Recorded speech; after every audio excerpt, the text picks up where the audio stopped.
Okay, everybody, welcome back from Thanksgiving break. Hope it felt like a break. Here's the syllabus, and for today, 27th, you can see quiz 14 is due, and then the last one, quiz 15, is due on Friday. And that's it. I think we will finish all the material for the course today. Let's just see how it goes, but that's the way it looks. So that would mean that this stuff here would all move to here. If that works out, we'll just start reviewing for the exam early, like usual. And I'll have several days for the review. We could do a final review. I'd have to depend on your questions and just whatever you wanted to do to accomplish that. And then exam 4 is a week from Wednesday. So coming right up, we will wrap this up pretty soon. Okay, so just two things remain. So I think I can get them both on here. Yeah, here we go. So those two sections you can see in your syllabus are what remains. We'll take them one at a time. And here's the next to the last one. This one is has its own name. There's a special name, the Claisen reaction, and it has a special niche. It's different from what we've seen so far in this chapter. It's done on esters. Now before, what you've seen is things like aldehyde or ketones. So we're changing functional groups a little bit. However, the first step is the same. You make a carbanion. So let's just look at the general version of this reaction right here that starts out with a 2. That one may or may not be actually written out, but you'll have to keep it in mind. As in, the first molecule reacts with the base, forms a carbanion, and goes seeking out another one of its partner that has not reacted with the base. So step 1 that you're seeing here in the reaction itself is some strong base. And so, as usual, that's the theme of this whole chapter. It makes a carbanion. Step 2. After that, it's just going to put a proton in place. So that's your dilute acid. And then your final piece, let me see if I can peel this off. Just that much of it right there. This piece right here is the ester minus a proton. And that piece of it then went and attacked just another molecule, so another ester. And that's the actions you can expect to happen.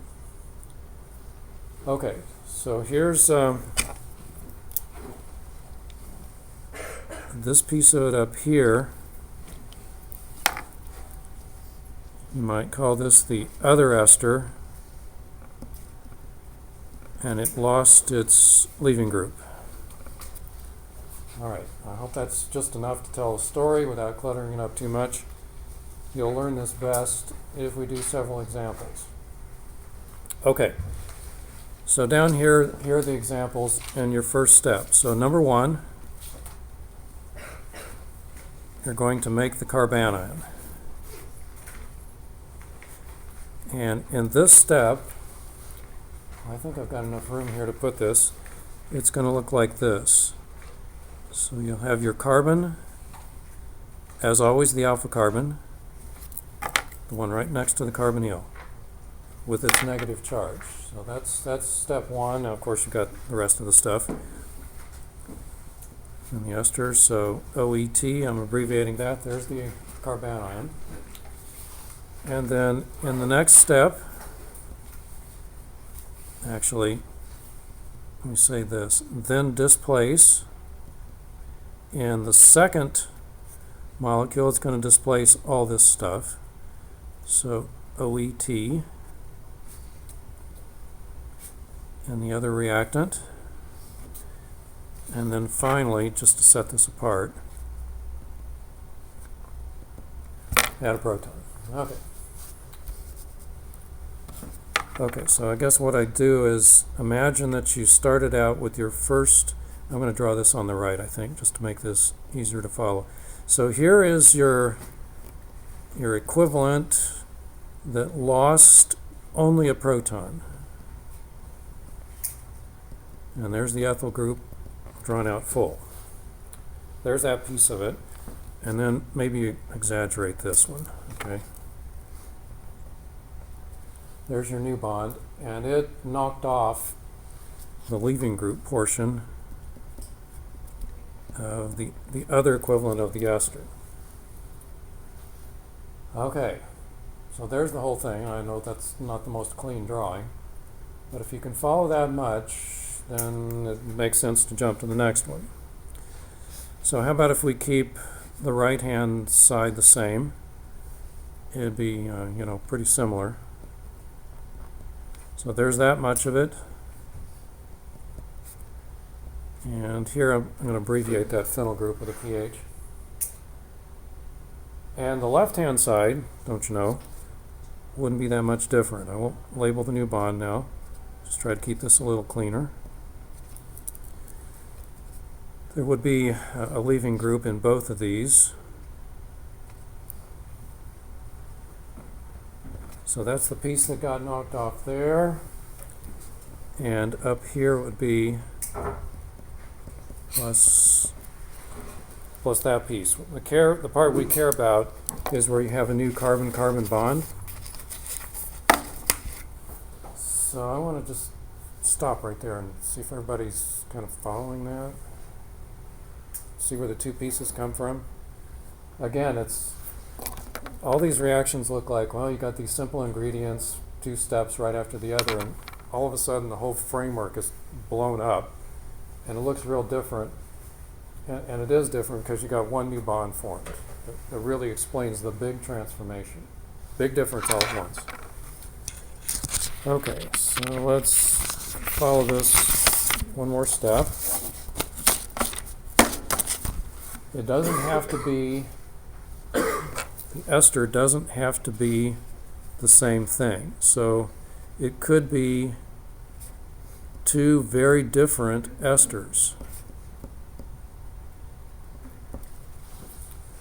Okay, so you want to make sure that one of them has no alpha hydrogen and the other one does. Okay, so here's an example. This one right here, this is the one that does have alpha hydrogen, so that would be it.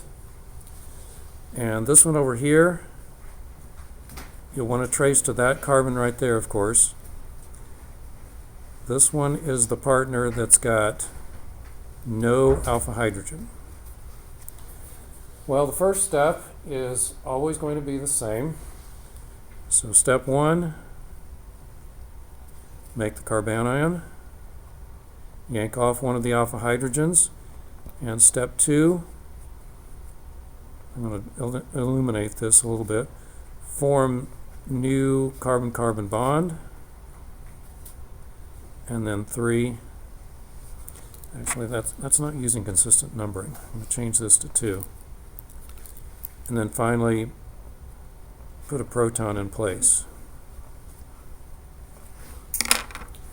Okay, so start with your right-hand side, the side that does have an alpha hydrogen. And that's going to look like this. So all that stuff, and your new carbon-carbon bond, that's going to be to the carbon where there was an alpha hydrogen. That one went and knocked off part of the other ester. Okay, so you can expect it to look like this. Now remember, what you'll have is the ester except for its leaving group. So here you go with that.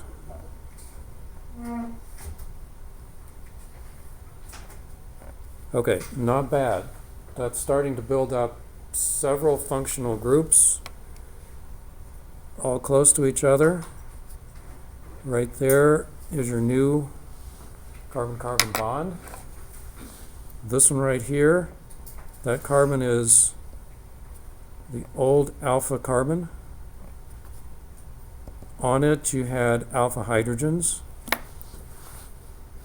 That wasn't too much extra detail there.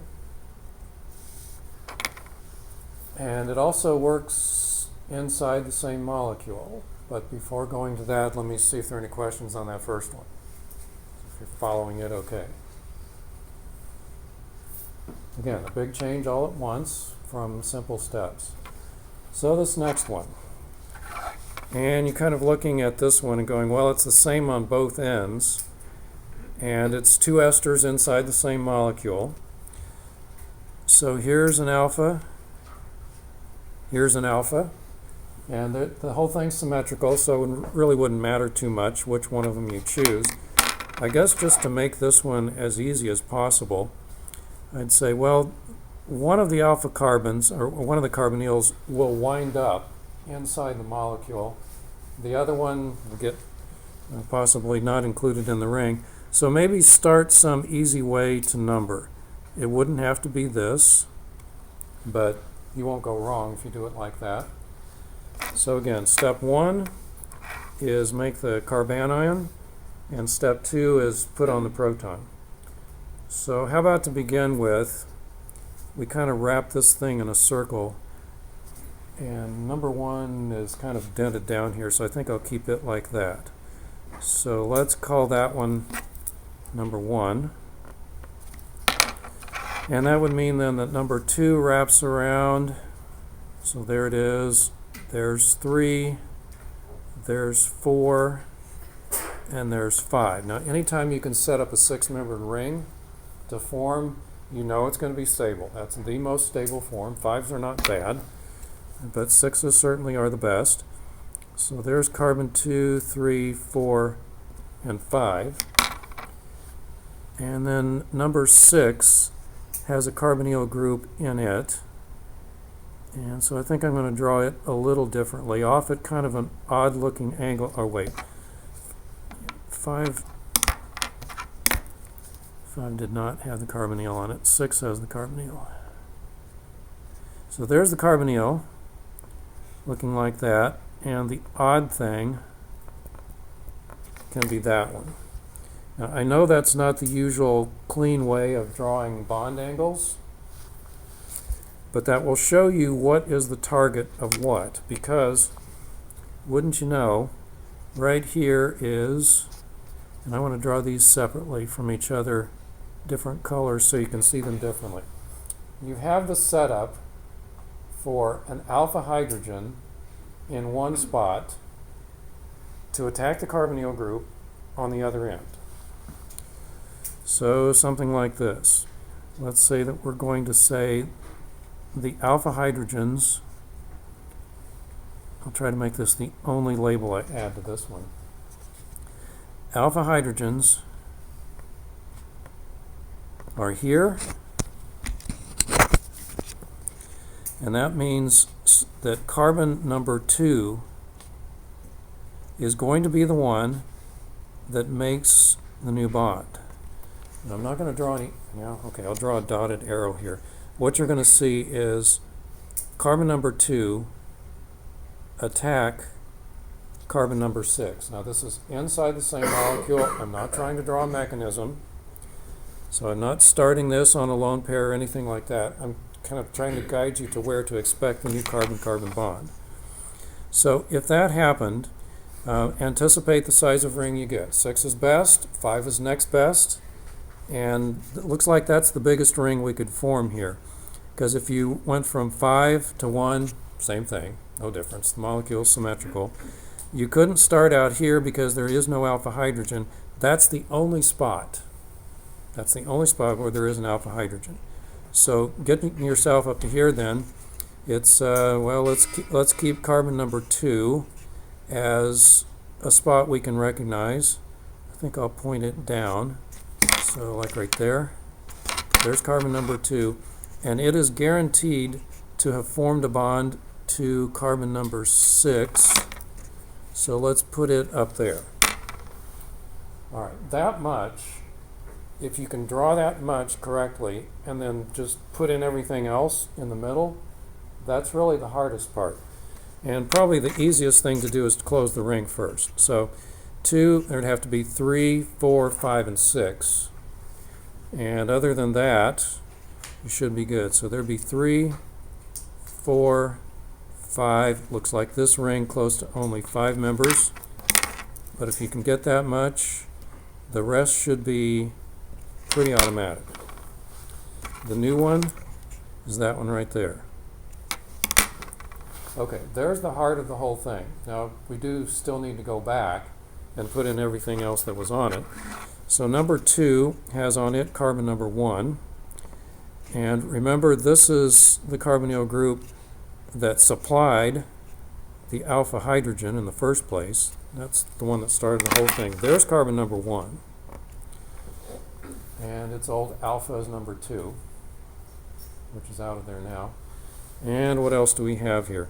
Carbon number 6 is the one that had the carbonyl group on it. See right there? So you want to make sure that it comes off. And then missing, here's what you're looking at now. Missing from carbon number 6, you have the OCH3 leaving group. And it becomes part of the co-product if this is optional. That's from the ester. Include that if you want to. That's one of the harder ones to see and follow and draw correctly at the end. If you do it stepwise, like I tried to show, form your ring first, then put on everything else that followed, it's not too bad.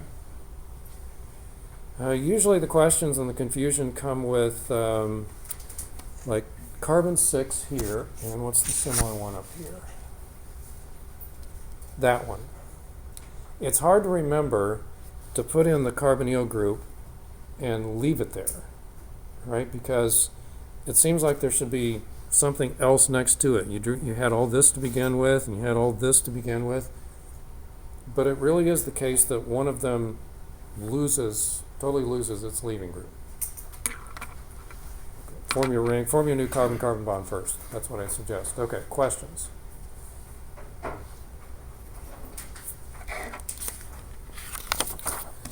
Okay, so let's do a mechanism of one of the simple ones, not the ring or anything like that. This one starts out the same as all of them. You have a strong base, and you expose it to something that has a nice acidic alpha hydrogen. Only one thing can happen, which is that you form a carbanion, this thing right here. And the story here is the alpha hydrogen, which gets yanked off, removed by the base. Okay, and then in the next step, here's the hard one to follow. You have this carbanion that formed in the first step, and lo and behold, it finds a positive spot in one of its unreacted partners, and that's the only thing that can happen right there. Here's the new bond, and you have an anion, and that's the bigger chunk now. The whole thing doubled in size, came close to doubling in size, all in one step.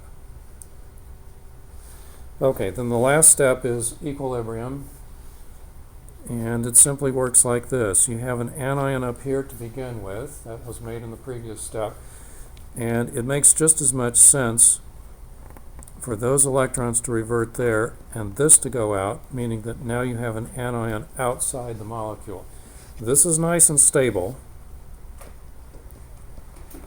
And so does this happen a lot? The equilibrium is mostly to the right. And there goes the first semester warning that OR minus groups don't make good leaving groups.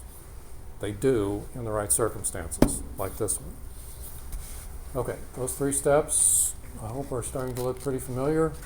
Make your anion, anion does its job, and then you put a proton in place, or something leaves. Okay, questions on that?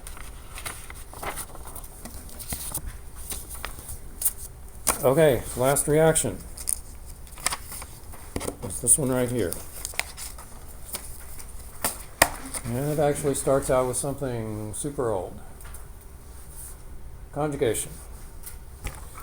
Do you remember what conjugation means?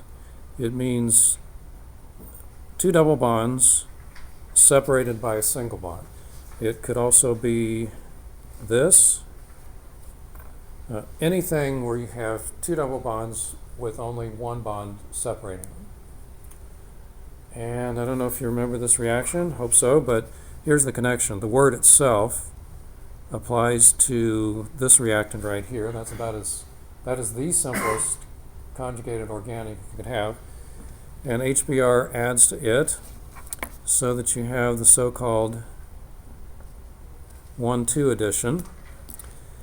And it also makes this, which is so-called 1,4 addition. Plus, it also makes this product. So this is this second one right here.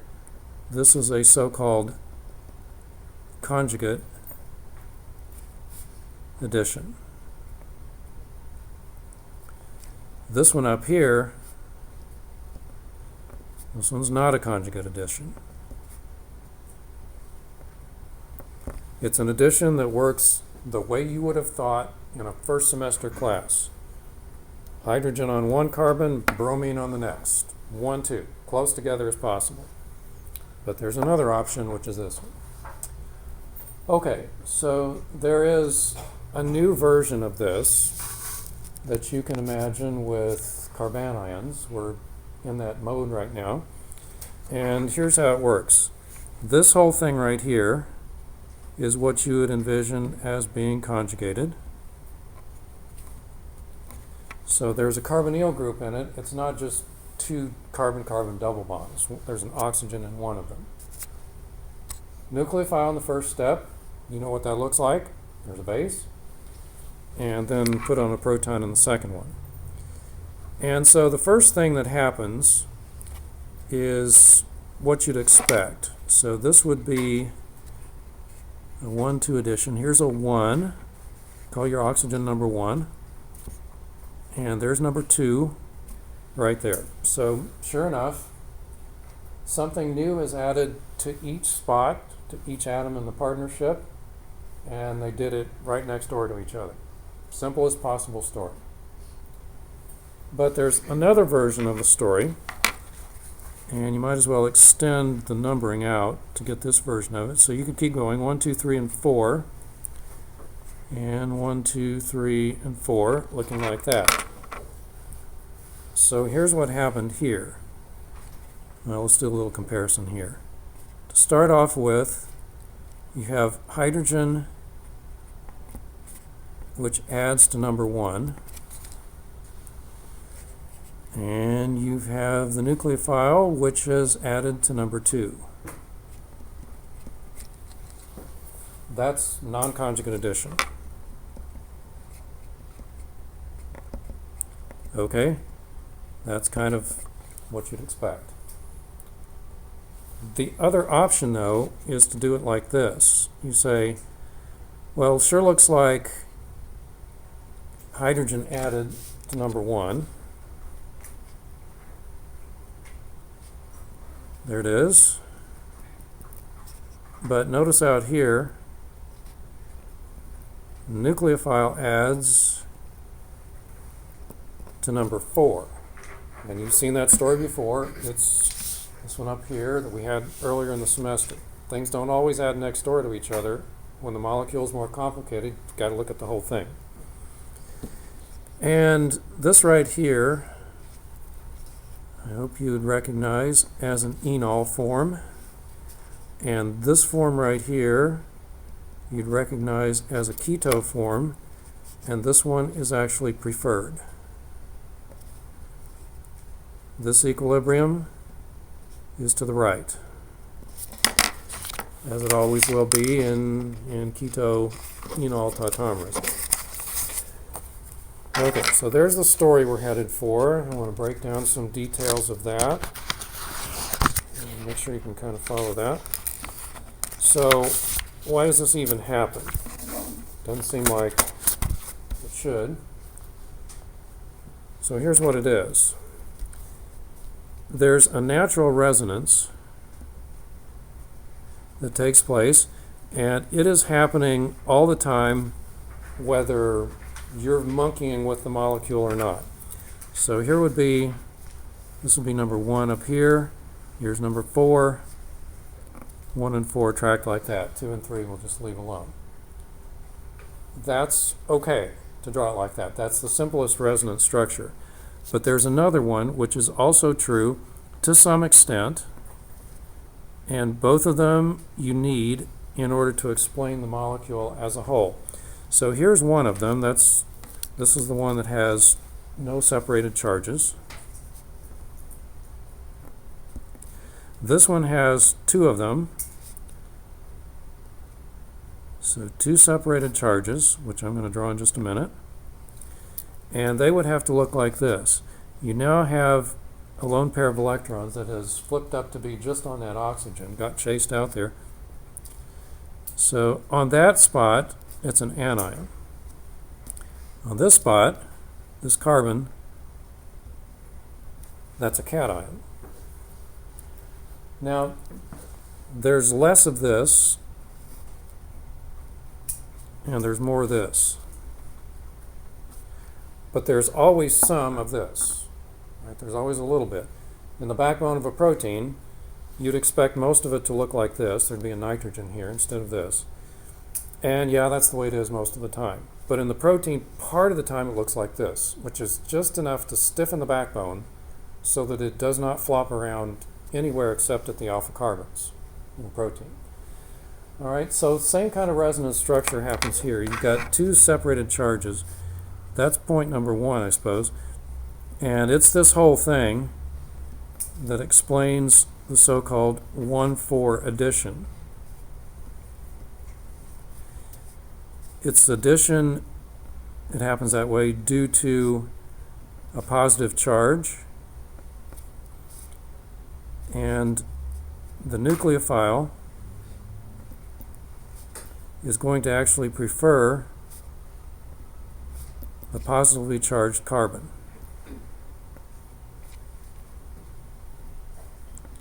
So of all things, now you have to think about not just one charge in a molecule. You've got to think about 2 separated ones, and sometimes one of them explains the behavior of the whole thing. This is going to be one of them. All right, so that's your target. This is going to be your so-called target molecule, and it has in it a plus charge in only one of the resonance structure.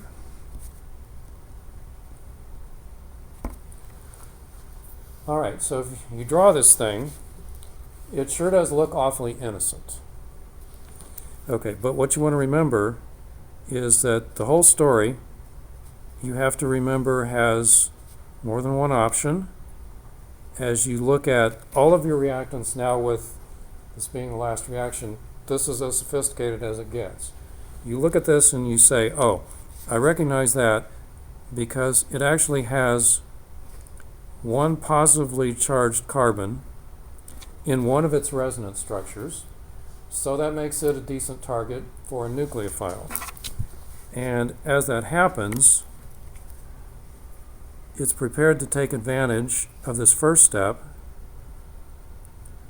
which is going to make a carbanion.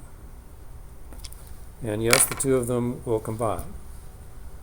Okay, so that's the story that you go into this with. And then what you don't want to forget is this. I hope a little bit of a review here. This thing right here is a so-called malonate ester. Have a class or part of a class on that category.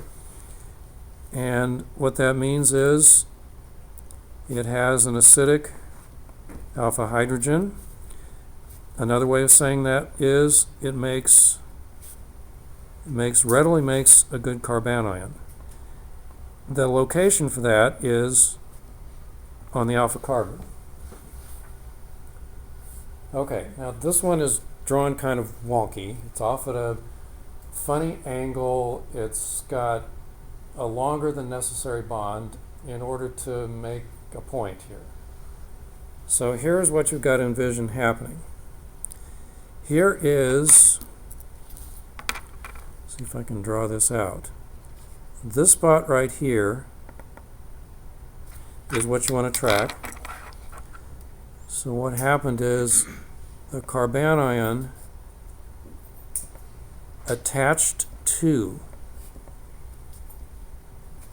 the carbon that has in it a positive charge. Now that's actually going to be carbon number 4 as we had it drawn here. So 1, 2, I'll draw these 1, 2, 3, and 4.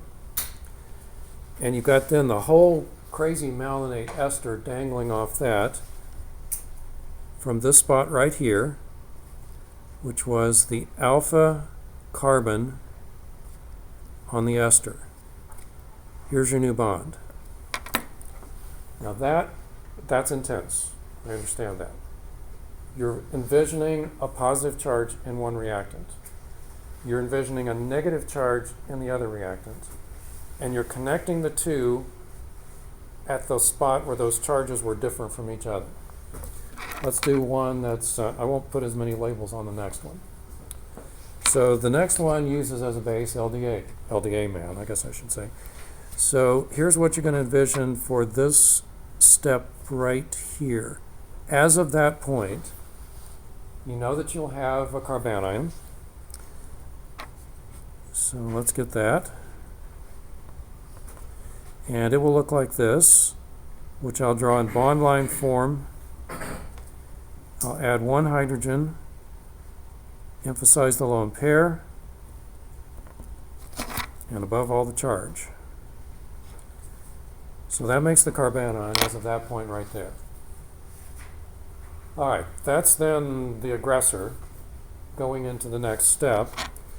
And again, it wouldn't hurt to number this. Here's 1, 2, 3, and 4. Now it so happens in this one that 3 and 4 are included in a ring. Don't worry about it. Just draw everything as if everything were the same. And so that means let's come over here with our ring that got added to. Draw this bigger and maybe not quite so distorted this time. Okay, so here's the ring itself.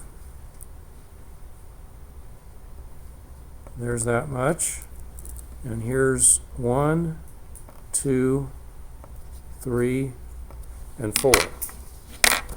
2 of them inside the ring and 2 of them outside. Okay, then you got to think, all right, what's going to attach to that? Well, I'm going to have a new bond to carbon, and it's going to be to this alpha carbon right here. So next to the alpha carbon, well, that on one side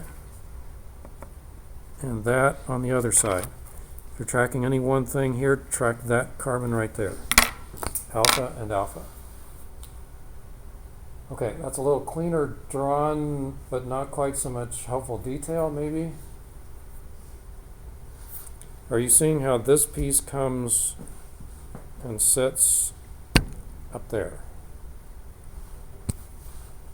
Okay, kind of cool. The people who discovered this deserve a lot of credit for that.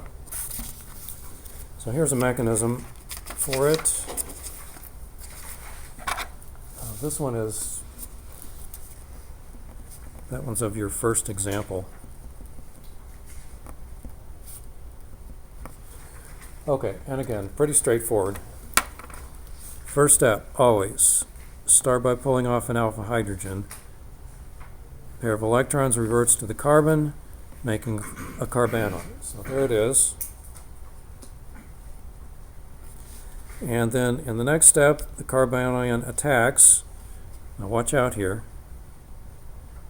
the version, the resonance structure of your other reactant that matters is not the one that's drawn on paper as part of the reaction. It's the other resonance structure that presents a target for this thing right here, for this anion. Because this is kind of a no-brainer, right? If you have a negative spot in one molecule, you always connect it to the positive spot in the other reactant. That's every Lewis acid-base reaction in the world. Okay, so once you've done that, you formed your new carbon-carbon bond there, and you've got a negative charge here, and you're down by one charge, right? And the anion from one reactant came and smashed into the positive spot on the other one. There is no charge left out of that combination. The negative on the oxygen remains. So then the rest of it is a matter of trading protons. Here's the anion, and it's going to have access to a proton from this solvent that's around. And this is now neutral. It's also, as of that stage right there, an enol, which means it's not stable. And then in the final stage, again, you're doing an enol to the keto form, and this right here, that's not drawn as a mechanism, okay?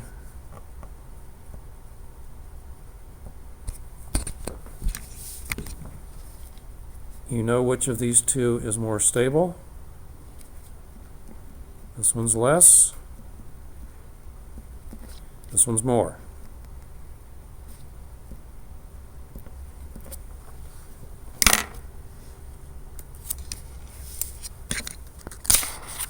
I think I included no more detail on that one, so call it done. Draw a stop sign. Whatever it takes. That's the end of material for exam 4. It's the end of the material for the course. We're done with new stuff as of right there. So from here on out, it's review. I think I already opened exam 4 review online. If I didn't, I'll do that. I will bring hard copies of exam 4 review stuff. So if you want to come with nothing on Wednesday, you'll still be good. If you want to bring your own to do on your, what do you call that? A tablet. Okay. Yeah, if you want to bring your own device, that's fine too. Both forms are okay. Yeah, review from here on out. And if you're turning in quiz 13, hard copy, please put it up here. Done for the day. You got through all the new material.